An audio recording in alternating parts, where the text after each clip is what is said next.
Nkenji's world feels small and repetitive as she returns home after another disappointing day at work. She barely notices the world around her until her eyes land on the small wrapped package.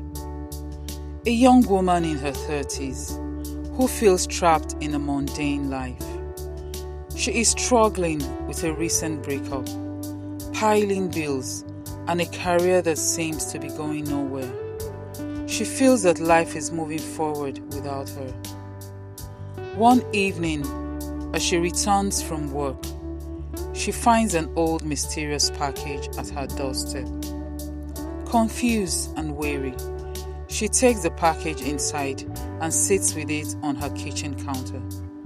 Her heart pounding, she unwraps it, revealing a beautiful leather-bound journal that looks ancient yet meticulously kept.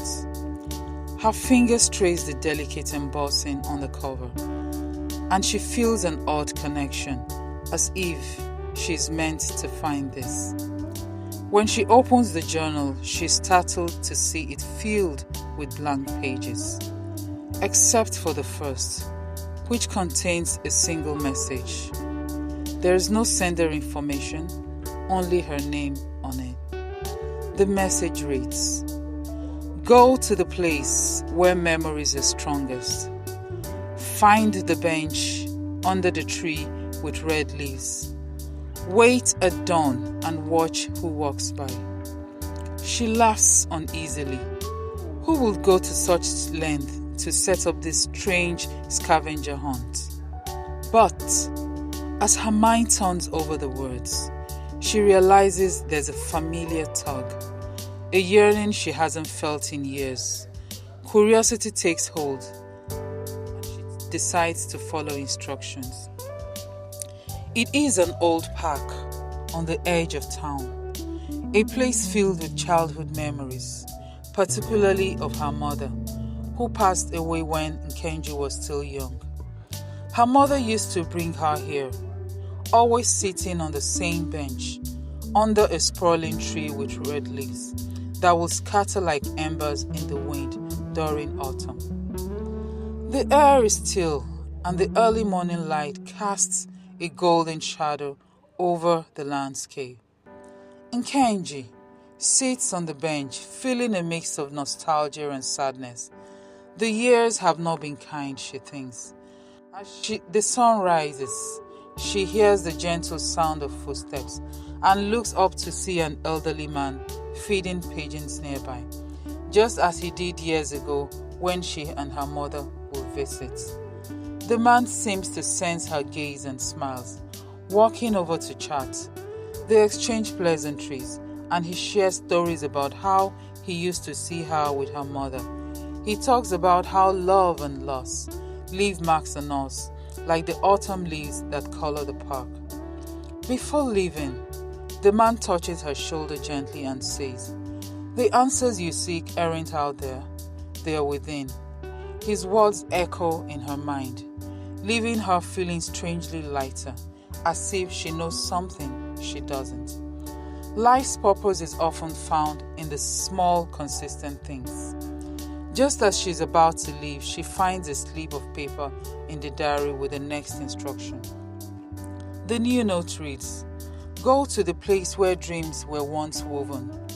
Intrigued, Nkenji realizes this must refer to the art studio, where she once aspired to be a painter before her career shifted. Following the next instruction, Nkenji arrives at a dusty art studio, where she once spent endless hours painting. She had abandoned this dream long ago, convinced that art was a childish pursuit that didn't fit her practical life. But being back here, surrounded by the familiar scent of paint and canvas, she feels her passion stir, a flickering memory of the joy this place once brought her. While she's deep in thought, an artist in paint-splattered clothes walks in, immediately noticing her. They chat about art, and he invites her to paint. With reluctance, she picks up a brush, and as she walks, she feels a rush of forgotten emotion, a reminder of a part of herself she thought she had lost forever. The artist talks about the importance of dreams, of how they help us see ourselves in ways nothing else can. For the first time in years, Nkenji feels alive, vibrant. She understands now that the stranger's gift isn't just a physical journal, but an experience guiding her back to her true self.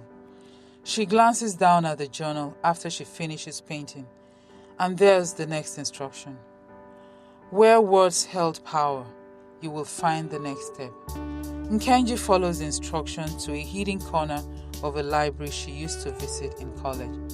As she reaches for an old book, a folded note falls out, addressed to her in that same handwriting. She unfolds it to read a letter she once wrote to herself during a challenging period in college. It's a message of self-encouragement, a reminder of her aspiration to inspire others with her words. Seeing it now, she realizes how disconnected she's become from that part of herself, focusing too much on life struggles to remember her own voice. Then, she meets a former classmate who recognizes her.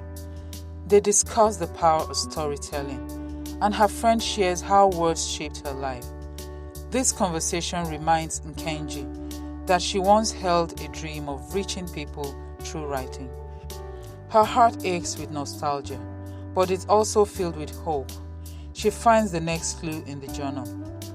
At the bottom of the entry is the next instruction. Seek where your voice found strength. The community center is filled with people of all ages, attending classes, workshops, and events. Here, Nkenji once volunteered as a public speaking coach, helping others overcome their fears. She recalls how empowering it was to give others confidence and how much she had grown through that experience. A young woman preparing for a speech catches Nkenji's attention, and she approaches her, sensing the woman's nerves. She encourages her, sharing tips and stories from her own time as a speaker. This small act reminds her how much she loves supporting others, and she feels a surge of purpose she hasn't felt in years. As a young woman's speech concludes to applause, Nkenji notices another slip in her journal. A new sense of purpose fills her. When she checks the diary again, there's one final instruction. Return to where you began. Nkenji returns to her apartment, her heart and mind filled with lessons she has gained. She examines the diary again, flipping to the final pages. In the back, she finds a letter addressed to her, signed by an unknown stranger. The letter reveals the stranger to be a mystery person from her past, who had watched her from afar, someone who knew her mother and saw Nkenji's struggles. The stranger describes having once been in a similar place, struggling with lost dreams and life's direction, and explains that sometimes only an unexpected journey can help us reconnect with our purpose. They crafted the diary and its instructions to help Nkenji see herself more clearly, to remind her of her strengths, dreams, and the people whose lives she could still touch. She opens it, flipping through the now-filled pages, and in the very back is a letter. It reads, Dear Nkenji, the path to understanding yourself has never been an easy one, but sometimes the answers are already within.